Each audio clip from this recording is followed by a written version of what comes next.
Hi வணக்கம். நல்லதா 4 விஷயம். எதிர்பார்ப்புன்றது எதையுமே எதிர்பார்க்காதீங்க. ஏன்னா, எதிர்பார்ப்புன்றது ஏமாத்தத்த மட்டும் தான் தரும். பெண்ணோட அக்கறை பெருசா எதையுமே எதிர்பார்க்காது. சின்னதா ஒரு அக்கறை, கொஞ்சமா அன்பு, இது இருந்தாலே போதும். ஒரு உறவு உண்மையாக இருக்க வேண்டும் என்று நினைத்தால், நாமும் அந்த உறவிடம் உண்மையாக இருக்க வேண்டும். அப்பதான் நம்ம எதிர்பார்க்கிறது நம்மளுக்கு கிடைக்கும். அன்பின் அதிகபட்ச எதிர்பார்ப்பு அன்பானவருக்கு நாம் செலவிடும் நேரங்கள் மட்டுமே. இதை யாரும் மறந்திடாதீங்க. எந்த இடத்துல நீங்க பேசணும்னு இருக்கோ அந்த இடத்துல கட்டாயம் பேசிடுங்க. இல்லைன்னா எப்பயுமே பேச முடியாம வாயடைச்சு தான் நிக்கணும். நமக்காக யாரும் பேச வர மாட்டாங்க. நமக்காக நம்ம மட்டும்தான் பேசி வாதாடணும். தனிமை ஒரு நாளும் சந்தோஷத்தை கொடுத்து விடாது. கொடுத்து விடவும் நினைக்காது. ஒவ்வொரு நொடியும் கடந்து வந்துதான் ஆக வேண்டும். எதிர்பார்க்காமல் வாழ பழகிக் கொண்டாலே போதும். மீதமுள்ள வாழ்க்கையில் நம்மால் நிம்மதியாக இருக்க முடியும். வாழ்ந்து காட்டவும் முடியும்.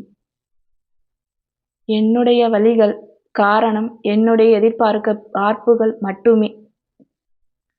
எதிர்பார்ப்பு இல்லாத வாழ்க்கை, இயல்பான பேச்சு, யாரையும் காயப்படுத்தாத அன்பு, பசிக்கும் உணவு, பண்பு மாறாத பார்வை, இவைதான் நீ யார் என மற்றவருக்கு காட்டும். எதிர்பார்ப்பு இல்லாத வாழ்க்கையும் இல்லை, எதிர்பார்ப்பதெல்லாம் கிடைத்த வாழ்க்கையும் இல்லை.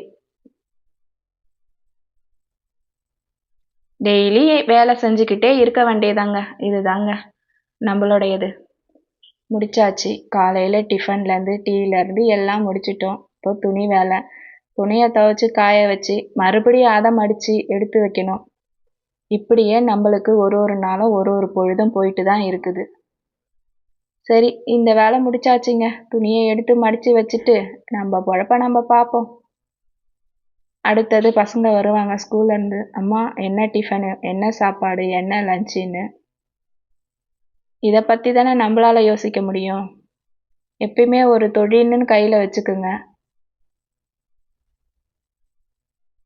இது எல்லாம் உங்களுக்கான ஒரு நேரமாக ஒதுக்குங்க. ஒரு 1 ஹவராவது உங்களுக்குன்னு ஒதுக்குங்க. அப்போ தான் மைண்டு கொஞ்சம் ஃப்ரீ ஆகும்.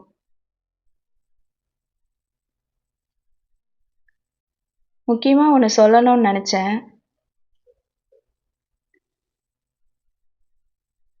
அதாவது லேடிஸ்லாம் வீட்டில் இருக்கிறவங்க எந்த பொருளை பார்க்குறோமோ அதை வாங்கணும்னு நினைப்போம். தேவைக்கு வாங்கலாம், தேவையில்லாததை ஆசைக்கு வாங்கக்கூடாது.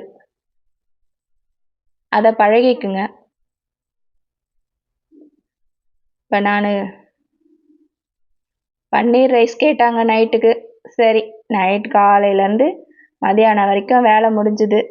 இப்போ நைட்டு வந்தாச்சு. நைட்டுக்கு பன்னீர் ரைஸ் பசங்க கேட்டாங்க. சரி, அவங்களுக்கு அதை ரெடி பண்ணிவிட்டு அப்படியே உங்கள் கூட கொஞ்சம் நேரம் ஷேர் பண்ணலாம்னு நினச்சேன். சரி, கொஞ்ச நேரம் உங்கள் கூட பேசிட்டு போகலான்னு வந்தேங்க. ஏதாவது சம்மந்தம் இல்லாமல் பேசணும்னு நினைக்காதீங்க. கண்டிப்பாக வாழ்க்கைக்கு தேவையானதை தான் பேசியிருக்கேன். எதையும் எதிர்பார்த்து வாழக்கூடாதுன்றதை கற்றுக்கிட்டேன் நான். அதே மாதிரி நீங்களும் இருங்க.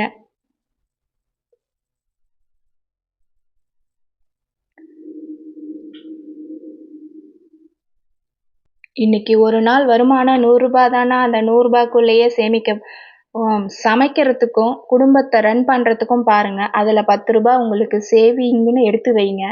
கண்டிப்பாக அது ரொம்ப ஹெல்ப் பண்ணும். எல்லாத்தையுமே செலவு பண்ணிட்டு வெறும் கையோடு நாளைக்கு நிற்கக்கூடாது. எனக்குன்னு என்ன சேர்த்து வச்சேன்னு கண்டிப்பாக பசங்க கேட்பாங்க.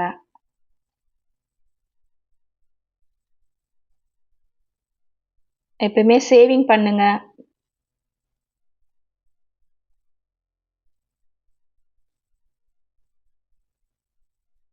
ரொம்ப முக்கியமானது அதுதாங்க. நாளைக்கு வயசானதுக்கப்புறம் யாரையும் நம்பி நிற்க வேண்டாம் பாருங்க. பிள்ளை இருக்குது, பொண்ணு இருக்குது, இவங்க பார்த்துப்பாங்க அவங்க பார்த்துப்பாங்க நிற்காம நான் சேர்த்து வச்சது இருக்கு, நான் வச்சு வாழ்ந்துக்கிறேன்னு வாழ்ந்துக்கலாம். ஓகே, வீடியோ பிடிச்சிருந்தா ஒரு லைக் பண்ணுங்க, ஷேர் பண்ணுங்க, கமெண்ட் பண்ணுங்க. நான் சொன்ன 4 கருத்து ஓகேவான்னு சொல்லுங்க. மீண்டும் சந்திப்போம். உங்ககிட்ட பேசிக்கிட்டே பன்னீர் ரைஸும் ரெடி பண்ணியாச்சு. இது எனக்கு ஹஸ்பண்ட் தான் கட் பண்ணி கொடுத்தாரு. பன்னீர் ரைஸும் பச்சடியும் ரெடிங்க. நாங்கள் சாப்பிடவும் ரெடி ஆயிட்டோம். மீண்டும் இன்னொரு வீடியோவில் பார்க்கலாம். ஓகே, பாய்.